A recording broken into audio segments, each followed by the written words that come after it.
Buenos días. Desde la sede del Centro de Prensa Internacional del Ministerio de Relaciones Exteriores de la República de Cuba, iniciamos de inmediato la conferencia de prensa del Ministerio de Salud Pública sobre la actualización de la situación epidemiológica del país frente a la COVID-19. Nos acompaña, como ya es habitual, el doctor Francisco Durán García, director nacional de epidemiología del MINSAP. Doctor, buenos días. A ustedes y a los que nos acompañan ahora un poquito más temprano todos los días, a las 9 de la mañana. Bueno, comenzamos nuestra conferencia dando nuestras condolencias a la familia, a las personas allegadas de dos personas que lamentablemente fallecieron en el día de ayer. Una es una señora de 59 años, de aquí de La Habana, de Plaza de la Revolución, con antecedentes de padecer de asma bronquial y obesidad, que se mantuvo ingresada durante 23 días. Es una de las pacientes que dimos crítica aquí en un momento determinado y que después de 10 días de estancia en la terapia intensiva, realmente en el día de ayer presentó un número de complicaciones que, a pesar del tratamiento y del esfuerzo de nuestros especialistas, no fue posible reanimarla de una parada cardiorrespiratoria que terminó con su vida en el día de ayer. Reitero nuestras condolencias. La otra persona que falleció lamentablemente en el día de ayer es un ciudadano cubano de 87 años de la ciudad de Holguín, con antecedentes de hipertensión arterial, cardiopatía isquémica, una fractura de cadera que le tenía una fijación extrema y se mantenía encamado. Este paciente tuvo una evolución más rápida y estuvo 3 días en terapia intensiva. A pesar de los esfuerzos, reitero, en las complicaciones que fue presentando como tal, no hicieron posible salvarlo después de todos los esfuerzos que se hicieron y del tratamiento. Reitero, tuvo una evolución muy rápida y con un grupo de complicaciones que conllevaron al fallecimiento en el día de ayer. Reitero nuestras condolencias a todos los familiares, amigos y demás compañeros. Bueno, vamos a referirnos inicialmente a la situación de Cuba. En Cuba no hay muchas modificaciones en cuanto al número de extranjeros y emigrados que permanecen, una cifra total de 11.206, emigrados 6.704, extranjeros 4.502, en casas de arrendamiento tampoco 944, Santiago, Centro Habana, Plaza y Playa de la ciudad de La Habana con las cifras mayores de hospedados, y en el día de ayer hasta las 12 de la noche manteníamos ingresados en nuestros hospitales 2.792 personas, pacientes. En vigilancia 51, sospechosos 1.963 y confirmados 778 se permanecían ingresados en el día de ayer. Se vigilan en la atención primaria de salud un total de 3.796 personas. En el día de ayer, los laboratorios nuestros estudiaron 2.097 muestras de pacientes para detectar el virus SARS-CoV-2 y la enfermedad COVID-19. El IPK, el mayor número, 1.089. El laboratorio del Laboratorio de Biología Molecular del Centro Provincial de Villa Clara, 345, el de Santiago de Cuba, 279, el de La Habana, 188, el laboratorio del Hospital Hermanos Amejeira, 139, y el laboratorio de la Defensa Civil, 57 muestras. Como resultado del estudio de estas 2.097 muestras, 74 resultaron positivas, un 3,5%, una cifra superior a la que habíamos tenido en días anteriores. Los 74, el país acumula ya un total de 51.506 muestras realizadas y 1.611 casos positivos. El 3,1% de las muestras estudiadas han sido positivas en nuestro país. Los 74 nuevos casos confirmados son cubanos, 70, o sea, el 94,6%, son contactos de casos que ya habían sido diagnosticados anteriormente. De esta forma ya se acumulan un total de 1.384 de los 1.611, o sea, el 85,9%, que tienen relación con algún caso que ha sido confirmado anteriormente. En 4 de ellos, el 5,4%, no se precisa la fuente de infección, que posteriormente, con las investigaciones, muchas veces se logra identificar. De hecho, el acumulado que tenemos de casos en los cuales no se ha confirmado la fuente de infección es de 61, a pesar de que hemos llegado a tener más de 150 casos en esta situación. Los 74 casos que se diagnosticaron ayer, 65 son del sexo masculino, el 87,8%, y en el acumulado hay más o menos una similitud entre el sexo masculino y el femenino. Realmente el acumulado de casos confirmados en nuestro país del sexo masculino es el 51,7%, 833 casos. 9 en el día son femeninas, lo que acumula 778 personas del sexo femenino que se le ha detectado la enfermedad en nuestro país. Por lo tanto, hay un discreto predominio en el sexo masculino.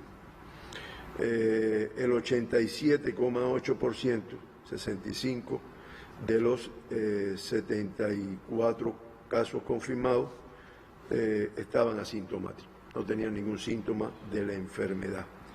Eso, evaluando el comportamiento de todos los casos, pues en nuestro país el 45,8% de los casos se han confirmado asintomáticamente en ese momento.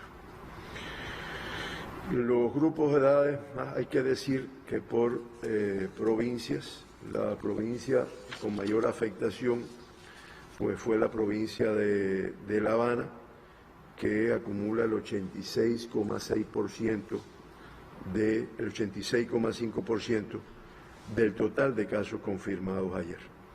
En La Habana se concentran estos 64 casos en el municipio del Cotorro, 58, como consecuencia de un evento de transmisión local en un centro de este municipio, 4 en Centro Habana y 1 en San Miguel y 1 en El Cerro.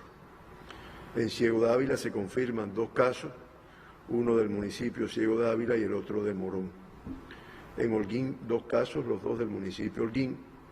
En Granma 2 casos del municipio Guiza. En Guantánamo 1 caso del municipio Maicí. En Matanzas 1 caso del municipio Cárdenas. En Villa Clara 1 caso del municipio Santa Clara. Y en el municipio especial Isla de la Juventud 1 caso en el área de salud Leonilda Tamayo. Por grupos de edades, los grupos más afectados, el de 40 a 59 años de edad, que acumula el 39,1% de los casos confirmados en el día de ayer, y el grupo de 60 y más años, que acumula 33 casos, el 44,5% de los casos confirmados en el día de ayer. De esta forma, de los 1.611 pacientes diagnosticados con la enfermedad que se acumulan en nuestro país, 767 tienen una evolución clínica estable. Esto representa el 98,6% de los casos activos que se han diagnosticado en nuestro país. Lamentamos el fallecimiento de 66 personas, contando las del día de hoy, las 2 del día de hoy. Eso da una letalidad del 4,1%, los 2 que se evacuaron al inicio de la epidemia, y ya se acumulan 765 altas, 51 en el día de ayer. Eso representa el 98,3% de los casos activos de nuestro país ya han sido de alta. Se reportan hoy 2 críticos menos, o sea, un total de 4 críticos y 7 graves, 3 más que el día de ayer. Los 4 críticos que están confirmados son 3 de Villa Clara, 2 en el Hospital Celestino Hernández y 1 en el Hospital Militar Manuel Fajardo, y 1 que está en la provincia de Holguín, de la provincia de Holguín, que está en el Hospital Fermín Valdés Domínguez. De los 7 graves, 1 es de la Isla de la Juventud, en el Hospital Héroes de Baile, 3 de La Habana, 2 en el Hospital Salvador Allende y 1 en el Hospital Fran País, y 3 en Santiago de Cuba, en el Hospital Joaquín Castillo Duani, aunque de estos 3 casos, 1 es de la provincia de Guantánamo. Sale del reporte de crítico para grave una mejoría, un paciente del Hospital Joaquín Castillo Duani en Santiago de Cuba, y sale del reporte de grave para de cuidado, o sea, una evolución todavía un tanto mejor, una paciente del Hospital Manuel Fajardo de Villa Clara. Se incorporaron 3 pacientes graves, como yo dije, una señora en el Hospital Héroes de Baile de la Isla de la Juventud, una paciente en el Hospital Fran País de La Habana y una paciente también en el Hospital Joaquín Castillo Duani de Santiago de Cuba. Desde el punto de vista internacional, nosotros tenemos que informar que igualmente, además, como me han dicho varias personas, ¿no?, ya eso lo conocemos por la televisora. De todas formas, esta es la información oficial que da la Organización Mundial de la Salud, que es por donde nosotros nos regimos, son las estadísticas oficiales. Y por aquí, por esta información, hasta ayer a las 12 de la noche, se mantenían los 183 países con casos de COVID-19, un acumulado ya de 3.214.256 casos confirmados, 83.456 en un solo día, 232.570 fallecidos, 5.519 en un solo día, y eso da una letalidad de 7,24%. La región de las Américas, no menos que el mundo, reportan 1 millón, no menos que el resto del mundo, reportan 1.339.450 casos confirmados, 45.933 en un día. El 41,67% del total de casos reportados en el mundo están en la región de las Américas, y un acumulado de fallecidos de 77.578, 2.987 en el día de ayer, para una letalidad de 5,79%. Hay que decir que la letalidad de nuestro país, que yo me referí que era de 4,1, hay un grupo de países en el mundo que tienen una letalidad, 13 países en el mundo tienen una letalidad por encima de las Américas. En las Américas la tasa de letalidad es de 5,79, sin embargo hay 13 países que están por encima. Y al igual que dijimos ayer, las más significativas: Nicaragua con el 14,29, Surinam con 10, Antigua y Barbuda con 12,50, Guyana con 10,98, Estados Unidos con 5,89, Brasil 6,91, Canadá 5,98, México 9,67, Honduras 9,33, entre los que tienen una mayor letalidad en el mundo. Bueno, hasta aquí nuestra información, y escuchamos las interrogantes que pueda tener nuestros periodistas, nuestra población. Doctor, comenzamos entonces, con su permiso, la ronda de preguntas. Las dos primeras preguntas nos llegan desde el periódico Granma y dicen lo siguiente. ¿Cuál es el promedio de hospitalización diaria de los casos positivos? La segunda pregunta. ¿Cuál es el tiempo promedio de hospitalización de los casos aislados para vigilancias por contactos con casos confirmados? Mira, la primera, el promedio de hospitalización de los casos confirmados en Cuba,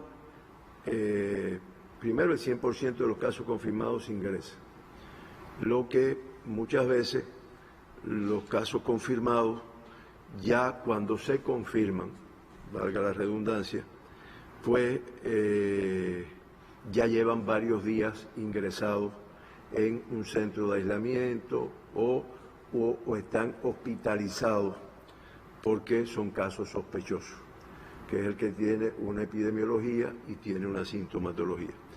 Entonces, eso generalmente transita entre 3 y 5 días antes del diagnóstico. ¿Por qué?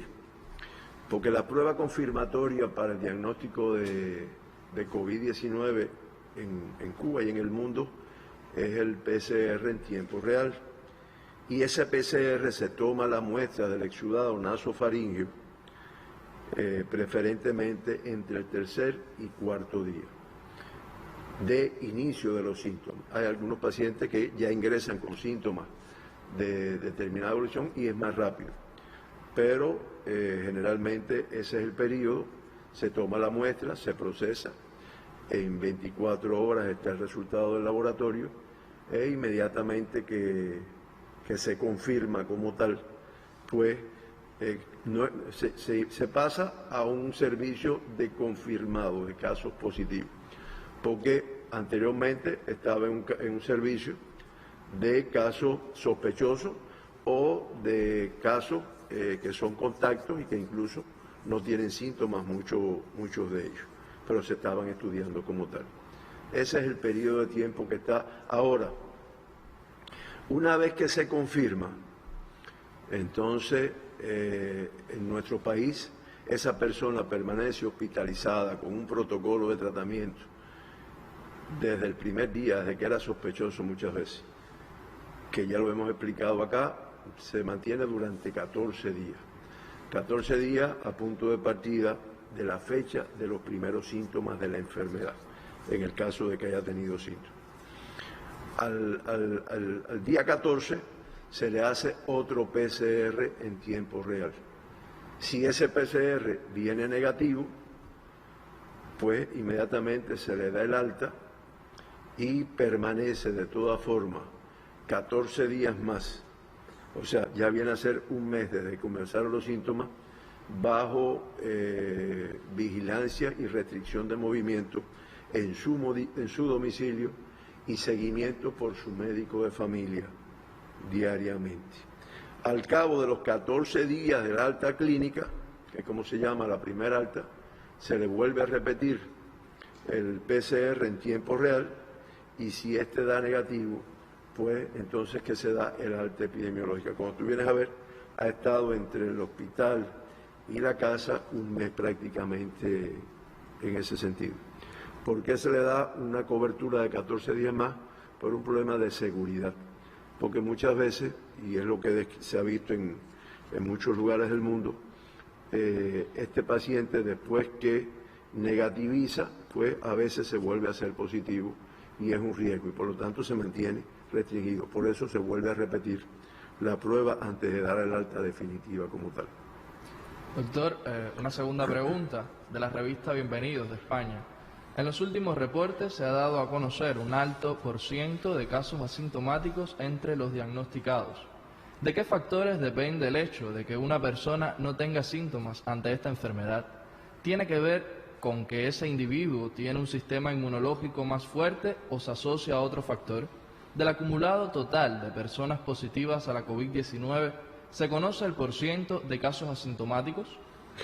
Sí, mira, en el mundo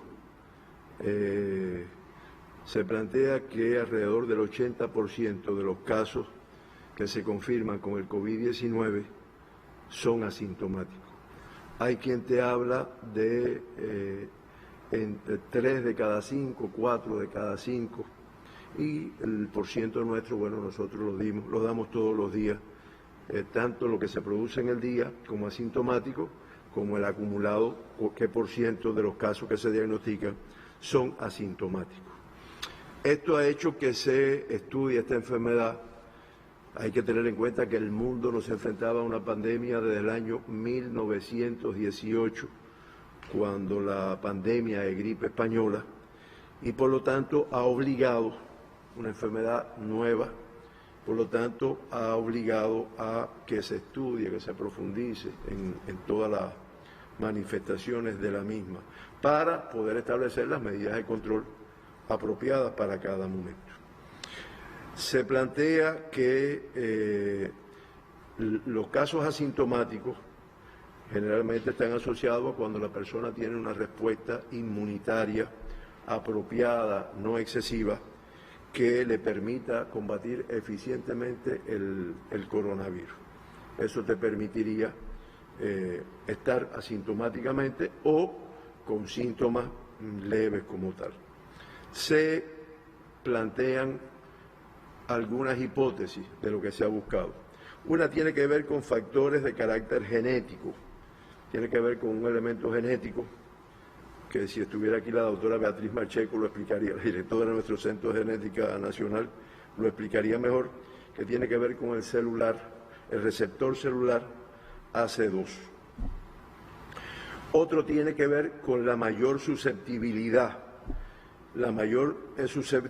que está relacionada con la edad, o sea, las personas de mayor edad son más susceptibles, las personas que tienen enfermedades previas que lo acompañan, como es la hipertensión arterial, la diabetes, la obesidad, las enfermedades respiratorias, como la enfermedad pulmonar obstructiva crónica, son los factores que incrementan la susceptibilidad. De hecho, se plantea que en los niños es raro la gravedad del cuadro clínico.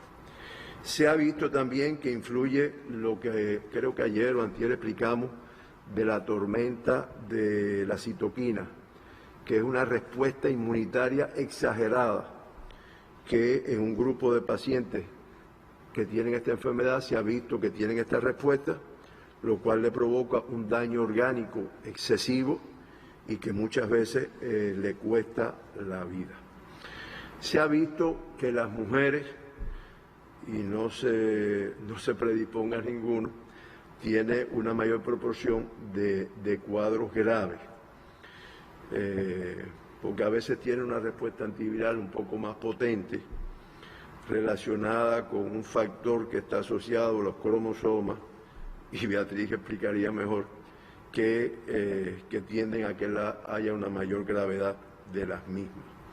Y como las mujeres tienen 2 cromosomas X, los hombres un cromosoma X y Y, pues las mujeres en estos 2 cromosomas X, pues tienen un factor, en este caso predisponente, aunque como nosotros vimos en nuestro país, esta diferencia entre mujeres y hombres no es significativa.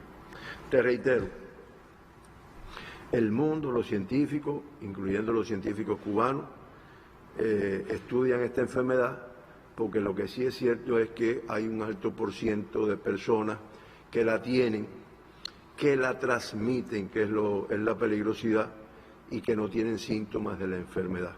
Como hay un grupo de personas que la tienen, la transitan sin manifestaciones o con manifestaciones muy leves, y otras, como lamentablemente a veces tenemos que explicar aquí, hacen cuadros críticos, hacen cuadros graves y, lo que es mucho peor, fallecen a pesar del esfuerzo de los trabajadores de la salud en este sentido. Es lo que pudiéramos decir en relación con este tema de los asintomáticos, que en esta enfermedad se está detectando, pero que es importante. No es exclusivo del COVID-19. Muchas enfermedades infecciosas tienen un grupo de asintomáticos de la enfermedad, que es lo que se llaman los portadores. Pero bueno, se ha visto que aquí la frecuencia es bastante elevada. Doctor, tenemos una última pregunta, nos la envía el sistema informativo y dice: la Administración de Alimentos y Medicamentos de los Estados Unidos, FDA, por sus siglas en inglés, autorizó el uso del antiviral Remdesivir para tratar el COVID-19. ¿Qué se sabe de la efectividad de ese fármaco? Bueno, el Remdesivir es un antiviral que fabricado por una empresa, la Gillette, que se dedica una transnacional que se dedica a la producción de medicamentos y que muy recientemente, te estoy hablando del día 30, el día 1 de mayo, la Administración de Alimentos y Medicamentos, que es lo que por las siglas en inglés se conoce como el FDA, es el organismo regulador que en los Estados Unidos aprueba la utilización o el uso para un tratamiento de un determinado medicamento. Y este organismo, que es regulador para los Estados Unidos, para muchos países se guían por él, pues aprobó la utilización del Remdesivir para el tratamiento de los pacientes como tal, después de haberse aplicado en algunos casos y haber tenido, se plantea que se ha utilizado para tratar a pacientes hospitalizados en estado grave. Entonces, se hizo un estudio en los Estados Unidos de Norteamérica en el cual cogieron un grupo de pacientes en estado grave, le administraron este medicamento y cogieron otro grupo de pacientes que le administraron un placebo, o sea, no le administraron este tipo de medicamentos, y se vio que la evolución de los casos que se le administró este antiviral, pues era una evolución un poco más corta como tal. No obstante, es un medicamento que tiene un grupo de efectos secundarios, como muchos medicamentos, como es la inflamación potencial del hígado, problemas relacionados con malestares como náuseas, vómitos, sudoración y presión arterial baja, hipotensión, que hacen que todavía eso esté en fase experimental. Ya buscando un poquitico más, pues se espera que haya más evidencia del efecto del mismo y de los resultados que va teniendo, porque reitero, es algo nuevo en estos momentos para poderse extender al mundo y tenerlo. Nosotros tenemos nuestros esquemas de tratamiento, que además lo han explicado varias veces, incluyendo en mesa redonda, todo el personal científico que trabaja en esto, los clínicos, los pediatras, y este medicamento no está incluido entre esos que se utilizan en Cuba. Lo que se utilizan lo conocemos y se ha hecho público como tal. Bueno, creo que hasta aquí, para hacer mañana de sábado y temprano, no tenemos más nada. Terminamos así la ronda de preguntas, doctor. Una vez más agradecerlo al equipo de trabajo que garantiza esta transmisión y a la población cubana que afectuosamente nos escucha por la mañana, ahora un poquito más temprano, para estar informados y además saber cómo protegerse, que como se ha reiterado por el presidente, por todas las autoridades de gobierno y partido de nuestro país, nosotros tenemos que mantener las mismas y en algunos casos incrementadas medidas de restricción desde el punto de vista de lo que se sabe. Quédate en casa, solo el mínimo de personas, si tienes que salir tu nasobuco, tu distanciamiento de otras personas y en esa medida es que podremos ir disminuyendo el número de casos y el número de afectaciones que nos provoque la misma enfermedad. Es lo que quiero decir. Buenos días y muchas gracias a todos. Válida la aclaración, doctor. Muchas gracias a usted, a los corresponsales que nos envían sus preguntas y, por supuesto, a todos los que nos siguen. Nos vemos en la siguiente conferencia.